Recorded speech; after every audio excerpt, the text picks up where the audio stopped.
Welcome to Math with Faith. This is chapter 2, where we are dealing with measurements. This is section 2 and lesson 5, and we are looking at the surface area of a cylinder. So I just want you to use your imagination for a moment. Think about unfolding a cylinder, like a can. You unfold the can. If you remember back in your primary school days, we did nets.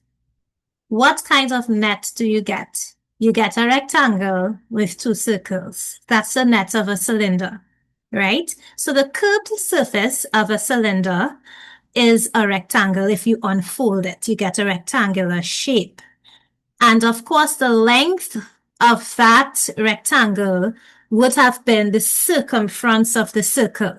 So we could calculate the length of that rectangle by calculating the circumference of the circle.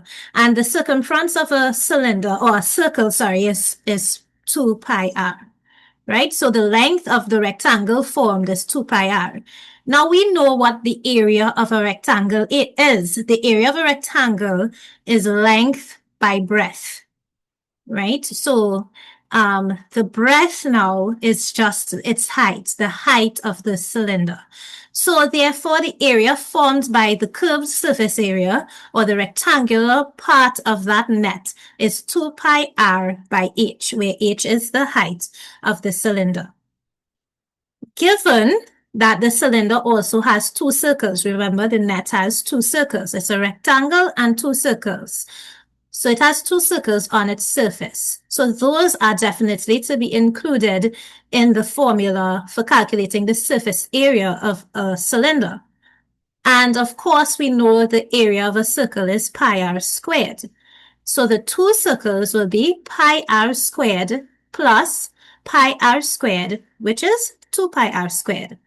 Therefore, the total surface area of a cylinder, as we've just derived from first principles, can be given as 2 pi rh, which is the curved surface area, plus 2 pi r squared, which would be the area of the both circles, right? The areas of the both circles. Let's look at the example. So example 5 says that a cylinder has a radius of 4 centimeters and a height of 7 centimeters. Find A, the curved surface area, and B, the total surface area.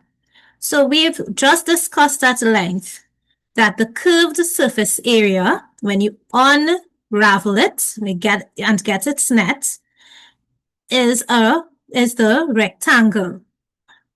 And we recognized that that is 2 pi r. That's the length multiplied by the breadth, which is the height of the cylinder. So 2 pi r each. Now, we always use 22/7 for pi unless otherwise asked to do otherwise. So the radius is 4 centimeters and the height is 7 centimeters. Now, I ensured that both the height and the radius, they had compatible units.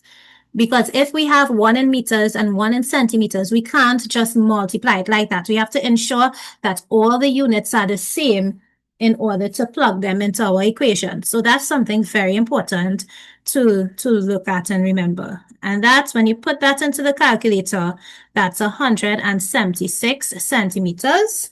And that's the unit is centimeters squared. Right. And B, the total surface area. Well, we just derived the formula for the total surface area of the cylinder, which is the same rectangular part, 2 pi rh,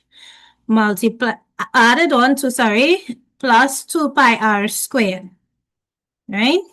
We already know what 2 pi rh is. That's 176. So we just need to calculate 2 pi r squared. Pi is 22/7. R is 4 centimeters squared. And we see that that's 308. So it's 176 plus 308. So in total, we get 484. And our units, never forget your units, centimeters squared. So that's simple enough. And that is how we calculate the surface area of a cylinder.